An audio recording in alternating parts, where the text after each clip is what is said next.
Good evening, America. Breaking tonight from Riverside County, California. The parents of 7-month-old baby Emmanuel Haro faced the court earlier today as investigators confirmed chilling new developments in this case.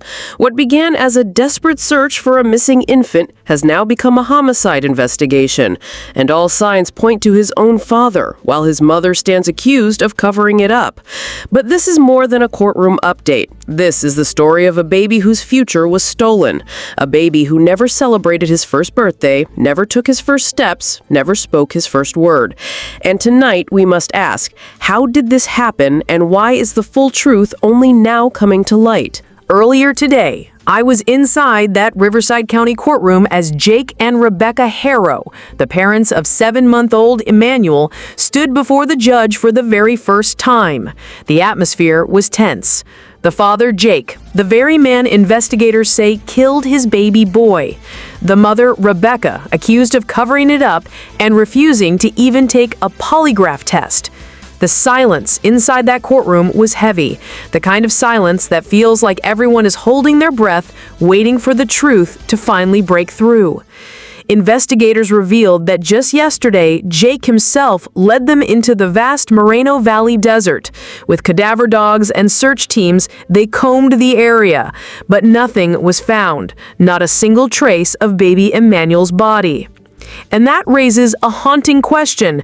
Why would a father lead police to a barren field if his son was never there? Was it a deliberate attempt to mislead investigators, to buy time, or to protect others who may be involved? Because now all signs are pointing towards something even darker, the family's second home on Cottonwood Avenue in Moreno Valley, a home already tied to previous child abuse investigations, a place where children had already suffered. Friends, that detail cannot be ignored. Could this second house have been the very place where Emmanuel's short life was taken? Authorities have now confirmed what so many of us feared. Baby Emmanuel's remains were discovered connected to that Moreno Valley home. Think about this for a moment. This wasn't just a house. This was supposed to be a place of safety, a place where children should have been protected.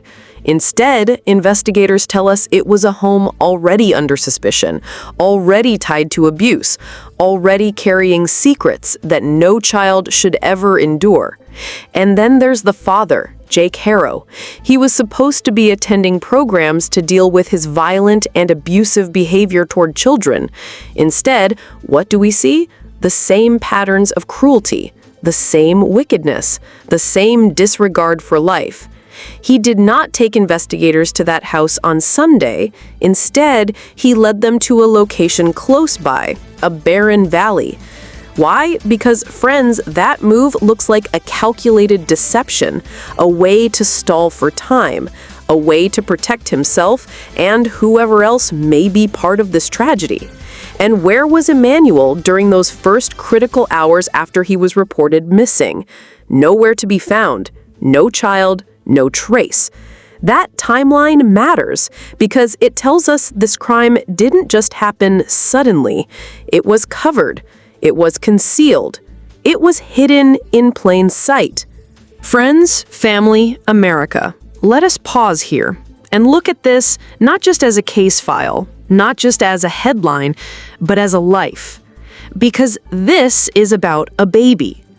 Baby Emmanuel was just 7 months old. 7 months. He never had his first birthday. He never learned to crawl across the living room floor. He never took his first step, never spoke his first word, never felt the joy of a cake with his name on it, or a family gathering celebrating his milestones. Do you feel that? That silence? That missing future? That is what was stolen from Emmanuel. And the hardest truth of all is this. Emmanuel's life didn't end because of sickness or accident or tragedy out of anyone's control. No, Emmanuel's life was taken by the very people who should have been his shield, his safe place, his protectors. Instead of being rocked to sleep in his crib, Emmanuel was left to die. Instead of lullabies, there was cruelty. Instead of love, there was betrayal. And what makes this even more unbearable, it was covered up. Think about that.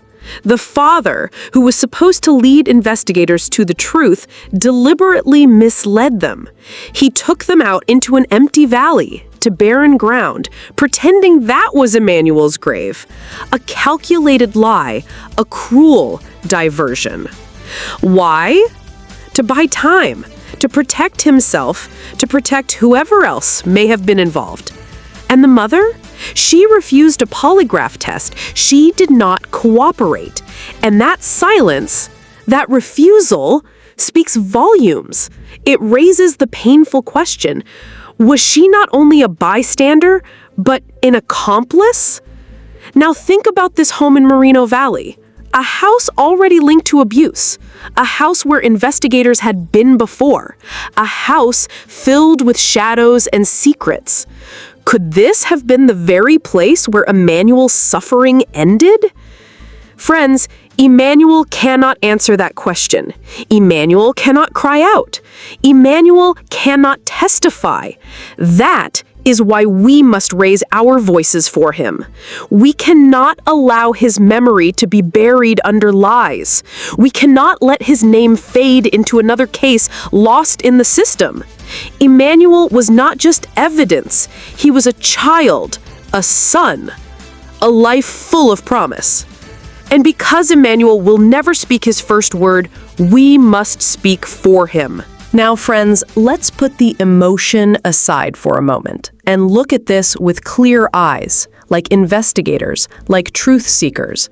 From the beginning, this case has been filled with deception.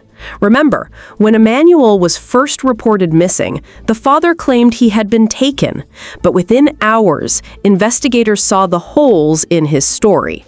Emmanuel was never seen alive again. Then came the so-called search. Instead of guiding authorities to the truth, the father led them into the wilderness, into a valley. He pointed to empty land, claiming that was Emmanuel's grave. But it was a lie, a cruel distraction. And here's the chilling part. That valley is close to their second property, the one tied to abuse. Why would a father misdirect police away from his own house? Why not take them straight there? Unless that house held the real secret. Unless inside those walls, something happened to Emmanuel that he could never admit. Authorities have confirmed this wasn't the first sign of darkness in that home. Child abuse was already linked to the Moreno Valley residence, a house where other children had suffered. And yet, this was the same house Emmanuel was connected to at the very end of his life. And we must not forget the weapons. Illegal weapons connected to him, raising even more questions about the alliances around him, the protection he thought he had. Did he have help covering this up? Did others aid in moving Emmanuel's body? Because, let's be honest, the valley diversion looks less like a desperate father and more like a calculated attempt to buy time. And the mother? Her refusal to take a polygraph test cannot be ignored. In the eyes of many, silence is not protection. It is participation. What was she hiding? What did she know? Could she have stopped it? Or worse, was she part of it? Piece by piece, the picture becomes clearer. A father with a violent past. A house with a history of abuse. A missing child never seen alive after that first night. A cover-up with lies, distractions, and silence. Friends, we cannot close our eyes to this. This was not random. This was not accidental. This was deliberate. Friends, family, tonight we are not just telling a story. We are carrying the voice of a baby who can no longer speak for himself. 7-month-old Emmanuel Haro never got the chance to celebrate his first birthday. He never learned to crawl across the living room floor, never felt the joy of his first steps, never spoke his first word. His future, the smiles, the laughter, the dreams, was stolen before it even began. And the people who should have protected him his parents, instead betrayed him in the worst way possible.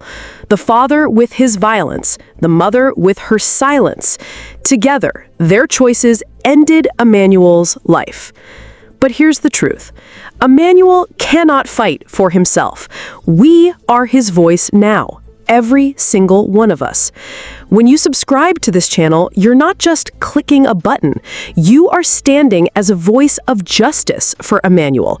You are telling the world that his life mattered, that we will not let his name fade away. Because this case is bigger than one family, bigger than one courtroom. It is about every child who has suffered in silence. It is about demanding accountability, demanding change, demanding that no child is ever forgotten. And today, I was in that courtroom. I saw the faces, I heard the tension in the air, and I promised myself one thing. I will not let Emmanuel's story die here. I will keep raising my voice, but I need you to raise yours with me.